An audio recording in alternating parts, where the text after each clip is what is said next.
ويداء يا الليلة شباب الماضية قصف جديد مبنى هيئة الأركان خالص. قصف جديد يا شباب، قصف، خذونا بسرعة بسرعة بسرعة بسرعة بسرعة بسرعة. إذا استهداف مبنى هيئة الأركان بشكل كامل. قصف ثاني دمروه. منتصر صوتك نعم على الهواء. قصف هيئة الأركان بغارتين. نعم قصف بغارتين استهدفت هيئة الأركان بشكل مزدوج من اليمين ومن اليسار. شاهدنا قطع من المبنى تتطاير. حقيقة على ما يبدو أن المبنى قد تعرض لأضرار كبيرة جدا. الصورة واضحة لديكم.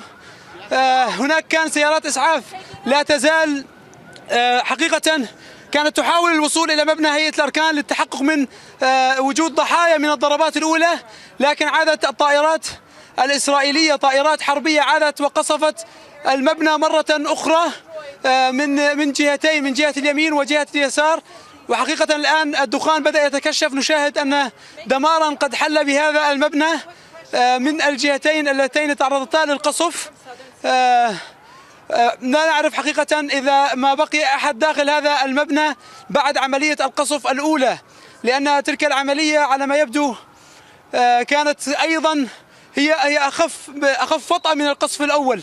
لا نعرف حتى اللحظة إذا كان هنالك أي ضحايا أو أضرار داخل هذا المبنى أو إذا ما كان يتواجد فيه أحد، لكن كنا قد شاهدنا سيارات غادرت المبنى بعد عملية القصف الثانية، وهذه عملية القصف الثالثة. نحن نتحدث هنا عن 6 غارات جوية.